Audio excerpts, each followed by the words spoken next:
students, good afternoon. I hope you all are good.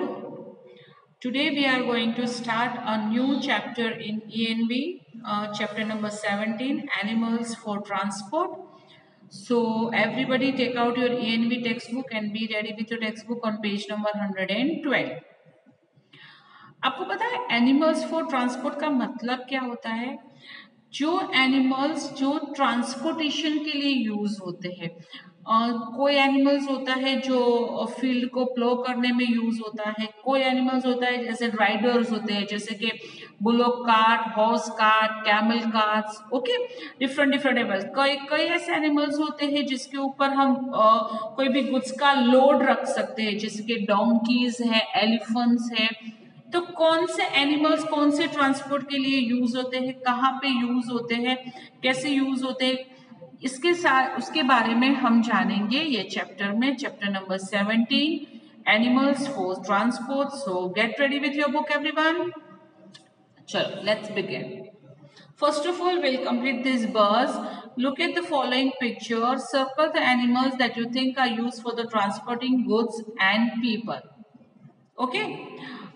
यहाँ पे हमें 4 एनिमल्स के पिक्चर्स दिए हैं।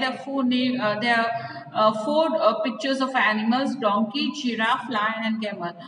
Out of these 4, which animals are used as a transportation of goods or a people? That you have to make a circle. उसको हमें circle करना है। तो donkey, yes, donkey is used for transporting goods or people. Giraffe, तो first of all you will circle on a donkey, right? Then giraffe को करते हैं? No, we don't use giraffe as a animal of transportation, so we will not circle. Then lion, of course not. Lion को कभी transportation में use कर सकते हैं? No. Camel, yes, we use camel as a animal of transportation, so you will circle on a camel's picture. Done? So now let's begin with our chapter. We have been using animals for transport since olden days. Animals can be used to transport not just people but also water, crops, fruits and other farm products, usually over short distances. पुराने जमाने से बेटा animals को as a transportation use कहा गया। जब हमारे पास truck, बस, ऐसी लॉरीज नहीं थी, तब हमें कहीं पर भी ट्रांसपोर्ट करना था, कुछ भी गुड्स ट्रांसपोर्ट, गुड्स मतलब सामान ट्रांसपोर्ट करना था। ट्रांसपोर्ट करना मतलब एक जगह से दूसरी जगह पे भेजना, उसको हम ट्रांसपोर्टेशन कहते हैं, ठीक है। तो और गुड्स ट्रांसपोर्टेशन मतलब सामान एक जगह से दूसरी जगह पे भेजना। तो पहले के जमाने में तो एनिमल्स को ही यूज किया जाता था ट्रांसपोर्टेशन के लिए, ओके। एनिमल्स के ऊपर सिर्फ पीपल को बिठा के ट्रांसपोर्ट नहीं किया जाता था, लेकिन उसको अलग अलग चीजों के लिए एनिमल्स को ट्रांसपोर्टेशन के लिए यूज करते थे, जैसे कि बॉटल, क्रॉप्स, फ्रूट्स, दूसरे प्रोडक्ट्स, दूसरी कितनी सारी ऐसी चीजों के लिए हम एनिमल्स को यूज करते हैं as a form of transportation. Animals such as horse, pony, bull, mule, donkey, ox, buffalo, yak, llama, camel, reindeer, Arctic dog and even the elephant are used for transportation. These are the names of the animals which are being used for the transportation. ये सारे animals को हम transportation के लिए use करते थे। Most of these animals are easily trained or domesticated for this purpose. ये सारे एनिमल्स है जिसको हम आसानी से ट्रेन भी कर सकते हैं और उसको डोमेस्टिकेट भी कर सकते हैं। डोमेस्टिकेटेड मतलब पाल भी सकते हैं।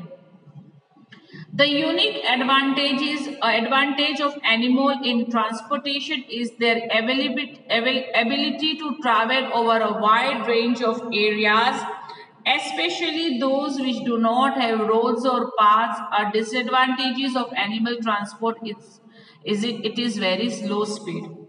सबसे कोई भी चीज का है ना बेटा, एडवांटेज एंड डिसएडवांटेज दोनों होता है। तो एनिमल ट्रांसपोर्टेशन का सबसे पहला एडवांटेज मतलब उसका फायदा है कि ऐसे रास्ते होते हैं जो कच्चे रास्ते होते, अच्छे पाथ नहीं होते, उसमें भी एनिमल्स ट्रांसपोर्टेशन यूजफुल होता है। जहाँ पे बस कार का जाना पॉसिबल नहीं होता, ऐसे में हम एनिमल ट्रांसपोर्टेशन से गुड्स या पीपल को ट्रांसपोर्ट कर सकते हैं। लेकिन उसका डिसएडवांटेज क्या है? डिसएडवांटेज मतलब उसका गैर फायदा क्या है कि एनिमल ट्रांसपोर्टेशन बहुत ही स्लो होता है। अगर हम कुछ भी चीज कार से या ट्रक से भेजेंगे तो वो बहुत फास्ट डिलीवर हो जाएगा। वही अगर हम एनिमल ट्रांसपोर्ट से भेजेंगे तो वो बहुत ही देरी लगेगी, तो वो बहुत ही स्लो है। ये उसका डिसएडवांटेजेस है। ओके, अब दूसरे सारे एनिमल्स, कौन कौन से एनिमल्स कौन से फील्ड में कौन से वर्क के लिए यूज होते हैं, ये यहाँ पे हम देखते हैं। सबसे पहले हम बात करते हैं ड्रॉट एनिमल्स। ड्रॉट एनिमल्स क्या होते हैं? जो एनिमल्स फील्ड में यूज होते हैं, मतलब फार्म्स में यूज होते हैं, खेतर माटे, खेती करवा माटे जो एनिमल्स यूज થાય उसको हम ड्रॉट एनिमल्स कहते हैं। Animal is that are used for pulling and plowing in fields or for transporting goods or people in animal-drawn vehicles such as carts, wagons, trolleys, carriages, etc. are known as draught animals. Draught animals वो है जो field में काम आते हैं, जो field को प्लो करने में या पुल करने में काम आते हैं, या फिर ऐसे एनिमल्स के कार्ट होते हैं, एनिमल ड्रॉन्स एनिमल, मतलब जो एनिमल्स कार्ट होते हैं जिसमें यूज होते हैं, वो सारे एनिमल्स को हम ड्रॉट एनिमल्स कहते हैं। Draught animals such as auctions and bulls play a very important role in plowing the field and preparing them for cultivation. खेती काम के लिए, फार्म्स के लिए, कल्टीवेशन, क्रॉप्स कल्टीवेशन के लिए जो सबसे इम्पोर्टेंट हमारे ड्रॉट एनिमल्स है वो है ऑक्स एंड बुल, जो हमेशा फील्ड में, फार्म्स में यूज होते हैं। यहाँ पे देखो आपको एक पिक्चर भी दिखाया गया है जहाँ पे फार्मर ऑक्स एंड बुल्स के साथ अपने फार्म को प्लो कर रहा है। Bullock and ox carts are very common form of transport in the village of India and are used for transporting both people and goods. उसके साथ साथ bullock cart and ox cart है ना, गाड़ू જેને આપણે બળદ ગાડું, આપણે ગુજરાતીમાં એને બળદ ગાડું કહે, वो ज्यादातर विलेजेस में यूज होते हैं पीपल को लेके जाने के लिए और गुड्स को लेके जाने के लिए। विलेजेस में जो भी रोड्स होते हैं वो कच्चे रोड्स होते हैं, है ना, कच्चे रोड होते हैं, तो उसमें ज्यादातर ये carts, bullock carts and ox cart ही चलते हैं। वहां पे हमारे बिग व्हील्स व्हीकल नहीं चलते हैं। तो ये सारे एनिमल्स को हम ड्रॉट एनिमल्स कहेंगे, जो प्लॉविंग द फील्ड में के लिए यूज होते हैं, और साथ साथ में एनिमल ड्रॉन एनिमल्स मतलब जिसके कार्ट्स होते हैं, ox cart, bullocks cart, horse cart, वो सारे कार्ट एनिमल्स वाले भी ड्रॉट एनिमल्स में आते हैं। Okay, now second is pack animals. Pack animals क्या होते हैं?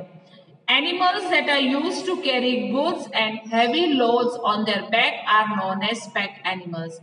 ऐसे एनिमल्स जो अपने बैक पे, अपनी पीठ के ऊपर गुड्स को रख के एक जगह से दूसरी जगह ले जाने के लिए यूजफुल होते हैं, जैसे कि हॉर्स, डोंकीज, याक्स, एलिफेंट्स, वो सारे एनिमल्स के पीठ के ऊपर हम कुछ भी गुड्स रख के, सामान रख के उसको ट्रांसपोर्टेशन में यूज कर सकते हैं।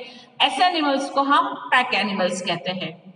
In cold mountainous areas, animals that are sure-footed, such as ponies, horses, and yaks, and which can be bear the severe cold because of their warm, hairy coats, are used to carry and transport loads on their backs.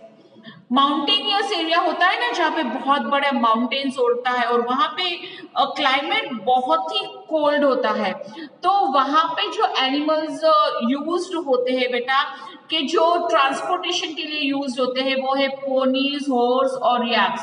Because याक्स और horses के ऊपर hair होते हैं, उनके hair होते हैं, और जो वो हेयर होते हैं ना, वो अपने उसकी बॉडी को वार्म रखते हैं। तो जो भी माउंटेनियस एरिया क्या की कोल्डनेस होती है, वहां पे वो एनिमल्स रह सकते हैं, बिकॉज उनके जो भी हेयर होते हैं वो उनकी बॉडी को वार्म रखते हैं। तो उसकी पीठ के ऊपर, उसकी बैक के ऊपर हम transportation, as a transportation use कर सकते हैं। In the plains, horses and even donkeys they are used for carrying loads. The elephant has proved to be very useful in many forested areas to transport heavy logs of wood. और plains area मतलब field area, जो ground area होता है, ground level area होता है, वहां पे transportation के लिए हॉर्सेस एंड डोंकीज यूज होते हैं. और कई फॉरेस्ट में एलिफेंट्स भी यूज होते हैं, जो भी वुड के ट्रंक होते हैं ना, जिसको हम लॉग बोलते हैं, वो लॉग ट्रांसपोर्टेशन के लिए फॉरेस्ट में कई बार एलिफेंट्स का भी यूज होता है. तो जो एनिमल्स अपने बैक के ऊपर लोड लेके जा सकते हैं उसको हम पैक एनिमल्स कहते हैं. आई होप ये दो बात जो drought animal and pack animals के बारे में मैं आपको बताया वो आपको समझ में आ गया होगा. I will continue this chapter in the next lecture. Till then bye bye.